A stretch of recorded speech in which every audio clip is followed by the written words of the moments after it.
On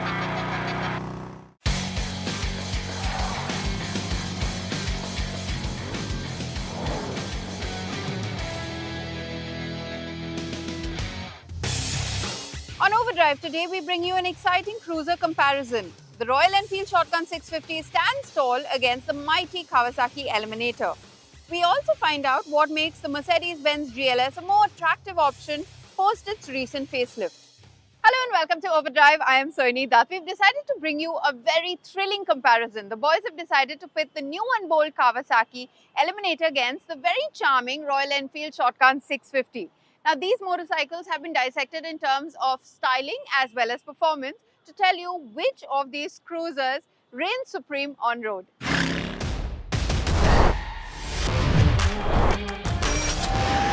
Are you guys still into cruisers in 2024? Looks like people are into cruisers. Oh, that's Chris. Oh, no wonder. That's just Chris doing Chris things. But if you guys are into cruisers or if you're looking for a budget power cruiser, then Kawasaki has something in store for you. They've brought back an icon.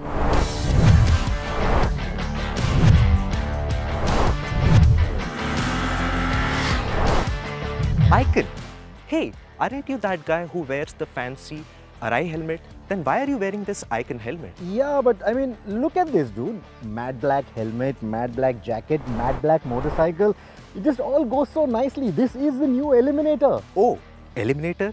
Does this all go macho like Arnold who says, I'll be back? That was Terminator, dude. This is Eliminator. You see, this is the problem with this generation. They'll probably not understand the significance of words like Terminator, Eliminator, Kawasaki's legacy, etc. Someone like me, I'm happy because the Eliminator is back.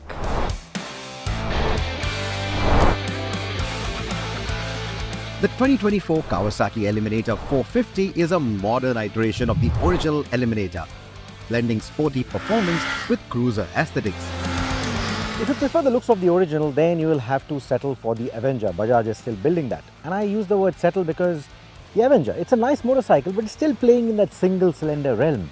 This one is now a parallel twin engine, and who knows parallel twin engines better than Kawasaki?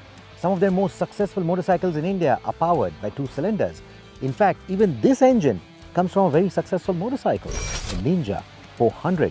And with it, it brings along a peaky, high-revving nature that gives this bike a very unique character, despite being a cruiser. With its lightweight and a low seat, it should be comfortable with the ladies, like the original Eliminator. And despite the riding posture being a little bit upright, the comfort is really good. Be it city commutes or long-distance highway runs, it's got you covered.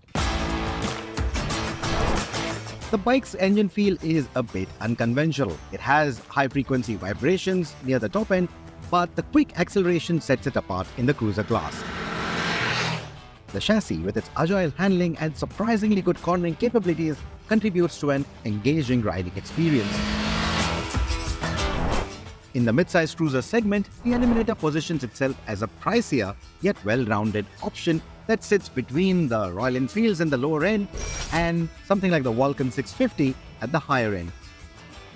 See, I'm going to be honest with you. When I read the spec sheet of the motorcycle and I understood that this is a Ninja 400 derived engine, I had my apprehensions. I mean, that peaky, high-revving motor, what would it do in a cruiser like this? But now that I've ridden it, I think that engine can do wonders if they are able to build like a smaller Versys maybe, or, you know, some other applications of the motorcycle.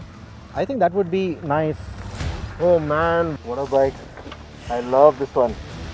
Finally rode it, huh? What in the world is this thing? Hey, come on, dude.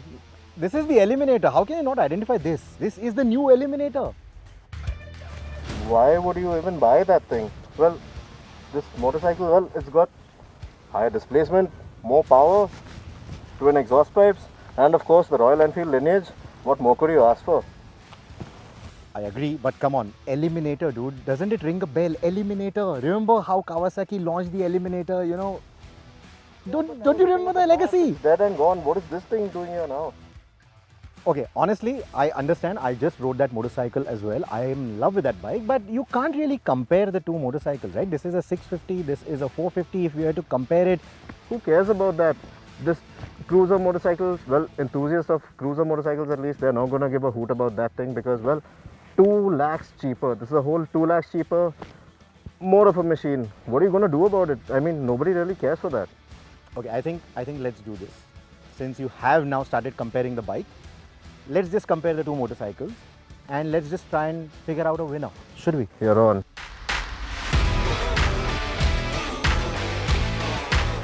Let's start with the styling then, shall we? The Eliminator, it's like Kawasaki sent the original on a serious gym regime. It's got this beefy bodywork, it's got these fat tires, that imposing stance. It almost feels like Arnold Schwarzenegger, again, of the budget cruiser segment. A bit of white or a splash of dual tone green wouldn't hurt. Nevertheless, it does look stealthy. Now look onto the Shotgun 650. There's a stealth grey base model, which is a bit contradictory if you ask me. Things get fancier and pricier though as you climb up the ladder. And I must say, the range-topping stencil white that we rode in Los Angeles is an absolute head-turner. The Shotgun 650 looks absolutely stunning in the flesh. It's got that lovely blend of factory custom meets bobber motorcycle vibe to it. And of course, you do have the option of slapping on a pillion seat should you feel so generous. Now, the upside down fork up front, it lends the motorcycle that bit of sophistication, while the twin pea shooter exhaust out back, well, it gives the motorcycle that nice big bike thrummy sound effect to it. Now, it's as though this motorcycle walked into the cruiser party wearing a swanky tuxedo. But both these motorcycles have a lot to offer in the performance as well as handling department. More on that after this very short break. Welcome back, you're with us on Overdrive. Now, as promised, we dive deeper into the cruiser segment with the Kawasaki Eliminator and the Shotgun 650. Ergonomics, ride and handling, value for money, performance. Let's find out which motorcycle you should put your money on.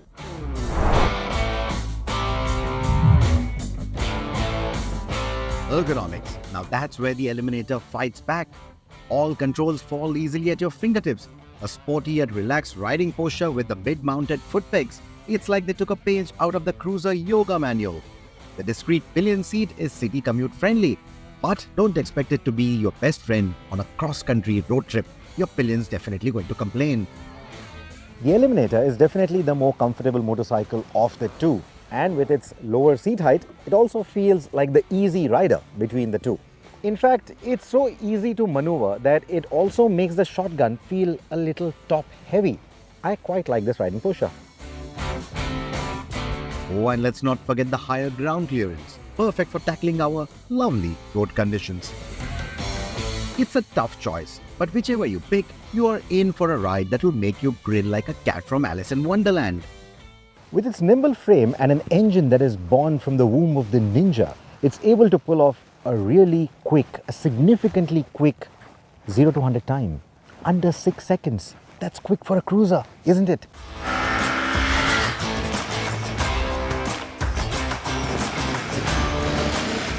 Now, with the added displacement and the additional power, at least on paper, you'd expect the Shotgun to leave the Eliminator in the dust, right?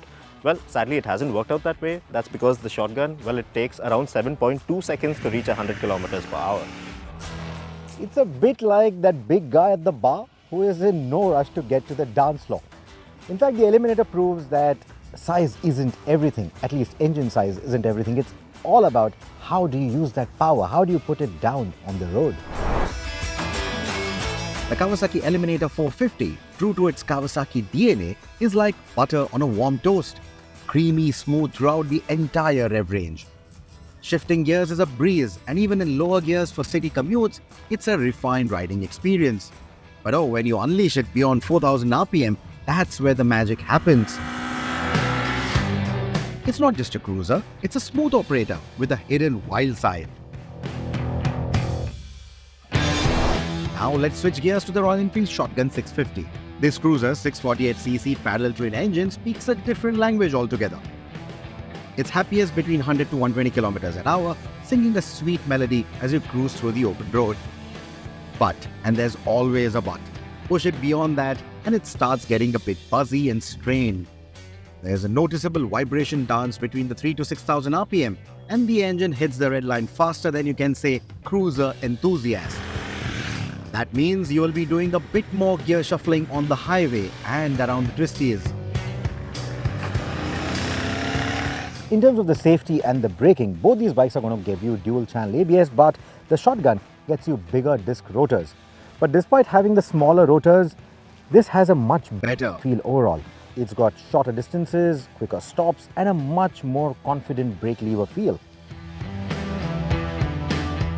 What also deserves a mention is that when it comes to braking on poor or gravelly roads, the ABS also works better on the Eliminator. Furthermore, the significantly lighter clutch on the Eliminator makes life easier for city commutes compared to the Shotgun. And then comes the ride quality. The Shotgun 650 exudes an improved ride quality over the motorcycle that it's based on, which is the Super Meteor 650. It isn't as firm as before, and additionally there's a good 8 to 9 mm of additional travel on the rear wheel itself. Both the motorcycles are going to give you twin rear shocks, but you only get preload adjustment on both. Now the real differences arise when you look at the fork legs. I mean, at the 5 lakh rupee price point, you're still getting standard forks. But in the real world, the overall ride quality is much cushier on this motorcycle compared to the Shotgun. The Eliminator is no slouch either when it comes to corners and switchbacks. However, the IRC tires don't provide the grip you would crave. Swap these donuts and the Kawasaki could be a corner carving delight. Adding more fun to the twisties is the peaky nature of this engine. You're not going to be hitting the red line often while zipping through switchbacks or exiting fast corners. That's a quirk that's very common and prevalent with the Shotgun's engine.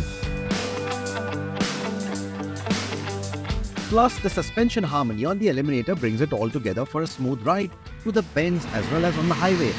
Handling, it's a dance, and both these bikes have their own unique steps.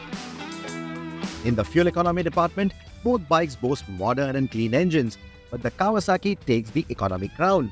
Despite its slightly smaller 13-litre tank compared to the Shotgun's 13.8-litre tank, the Eliminator's fuel-sipping nature ensures a range that's more or at least on par with the Shotgun. The Eliminator is like that frugal friend who always has that extra balance left in the bank. I mean, tank efficiency clearly is its forte. In the value for money race, the Eliminator demands a hefty premium, nearly 2.5 lakh rupees more than the Shotgun 650 when you calculate the on-road cost. But the gap in their pricing, well, it's as wide as a canyon, and it's one of the key reasons why buyers will sway more towards the Royal Enfield. And if you were to stretch for the Kawasaki, you're looking at an additional hike in the EMI of up to 5,000 to 6,000 rupees. Not to mention, the insurance cost is also going to go up by about 3,000 to 4,000 rupees. There's no denying that the Shotgun 650 delivers a wallet-friendly package. It not only comes at a more attractive initial price, but also promises lower ongoing costs, making it the budget-conscious rider's champion. In the value game, the Shotgun takes the shot and scores. However, in the realm of pure performance, ride and handling, the Eliminator emerges as a superior motorcycle. Its design caters to a broader audience, and its lightweight and superior fuel economy suggest long-term benefits as well. Add the renowned Japanese reliability into the mix, and the Eliminator demands its premium. If you can handle the price tag, the Eliminator stands out as an excellent cruiser. Well, as you saw, the Eliminator tops the scoreboard, but by a very tiny margin, which is likely to be overruled with the attractive pricing of the Shotgun 650. We'll take a very quick break here on this show, but coming up on the other side, we'll tell you what's new in the Mercedes Benz GLS. Welcome back here with us on Overdrive. Mercedes Benz India has given its 7-seater SUV, the GLS, a midlife makeover, and we tell you what's new in terms of its styling, in terms of the new luxury feature additions, and also whether this SUV remains a functional 3-seater SUV.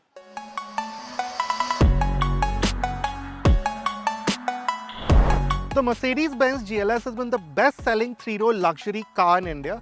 So why is it that over 12,000 of these have been sold, and what does this new facelifted GLS do to still keep it at the top? With this update, Mercedes-Benz seems to have decided to not fix what isn't broken. The result is you have some minor but effective changes to the outside of the new GLS. The most apparent of these is the bigger 4-bar grille. Mercedes says it's inspired by the G-Class, and it does seem to add a toughness to the GLS while keeping its rich look intact. This also goes quite well with the more detailed look of the new pixel LED lamps. Similarly, the new bumpers with their textured inserts and measured chrome adornments make the GLS stand out, but not in an especially flashy way. The new blue shade does its bit to further lift the look of the GLS. Now you realize why the Mercedes name is so deeply associated with luxury as soon as you step inside the new GLS.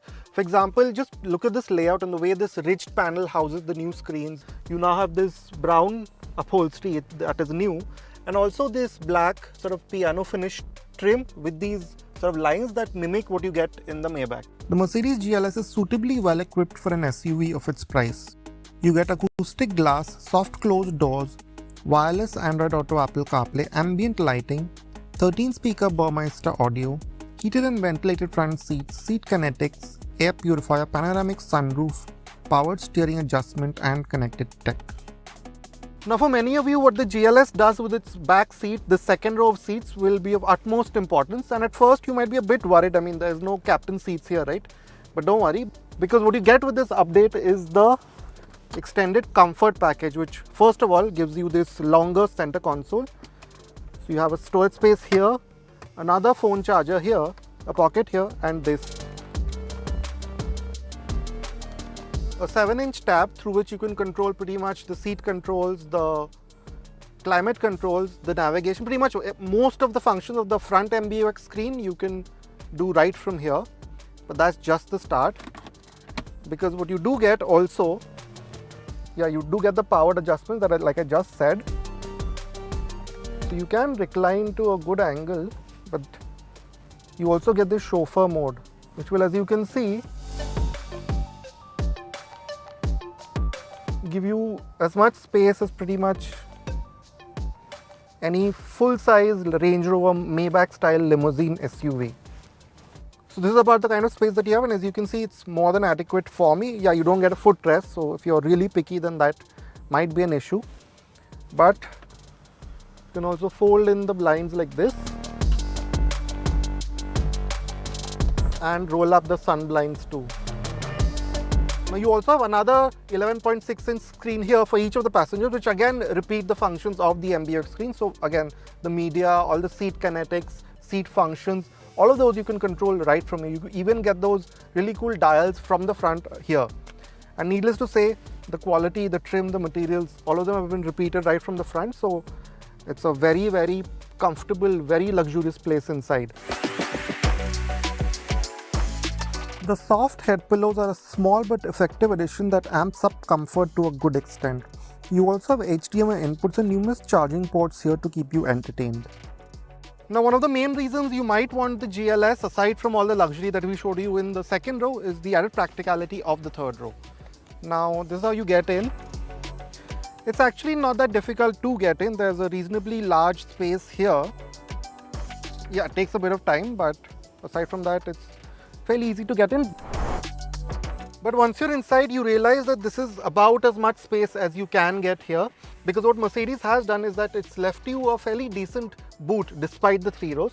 So there is good luggage space, and with this comfort package, this is how much space you have once you've stepped inside, and you realize that it is comfortable. Of course, you have a control to fold the seats right from here, 2 USB-C ports for each of the passengers here, and fairly comfortable chairs. I mean, you have a good amount of back support, the backrest, especially these very extended headrests. So in terms of head and back support, you're good. And like most of these third rows, under thigh support isn't especially great, but it's completely passable for something of this size. There is a suite of level 2 ADAS functions, but notably Mercedes Benz India has heeded feedback, and you can now completely turn off the quite sharp emergency braking function. There are front, side and knee airbags, 360-degree cameras and a transparent bonnet function for off-road use. The cameras are useful but could have been offered with a few more views to navigate tight traffic. Now we're driving the GLS 450, which is the petrol version of this. There's also a GLS 450 diesel. Now with this petrol version, you get a 3-liter engine. It's a turbo petrol aided with an electric compressor that makes about 381 PS and 500 Newton meters. And you also have mild hybrid assistance now, so that adds about 20 PS and 200 Newton meters in short bursts. And so of course, this is generally speaking, even for its size, a fairly sprightly machine. You don't get a sport mode, but ring out the motor and you come away surprised with the performance that's on offer. We managed a 0 to 100 kmph time of 5.7 seconds, and most of this seems to be due to the big gusher performance that's on offer in the higher reaches of the rev band. In these situations, the gearbox 2 is on the money, putting in confident shifts to get more of the power to you. It runs on 21-inch wheels. You get air suspension, adaptive damping, and an auto leveling suspension setup. See, on the highway where you might spend a lot of time doing long distances in your big SUV, it feels flat, it's composed, it's rock steady in the way you want your luxury SUV to be. But show itself some rough patches, and you do realize that maybe the damping in any of the modes, you have the eco and the comfort mode, could have been a bit better tuned for maybe India. This you especially notice at lower speeds rather than at higher speeds. It smoothens the road surface out pretty impressively, but in lower speeds, say in the city, you do notice sharp speed breakers or potholes. They sort of thud through in the cabin, you feel them. Even in terms of the way it tackles, say, a winding stretch of road, the GLS is at its best when you take things easy. Priced at Rs 1.57 crore on-road for the GLS 450, this Mercedes is pricey for its segment. In this context, we would have liked a driving experience that was more cohesive, but this may not be a bother for many of you. The GLS's strength is that it looks the money on the outside and punches higher on the inside. The ambience and amenities in the first and second rows should be enough to continue to see this to be a popular choice. With that, it's a wrap on this week's edition of Overdrive. But remember, you can stay in touch with the team through our various social media platforms. You can write to us on YouTube as well. We'll see you next week. Until then, drive and ride safe.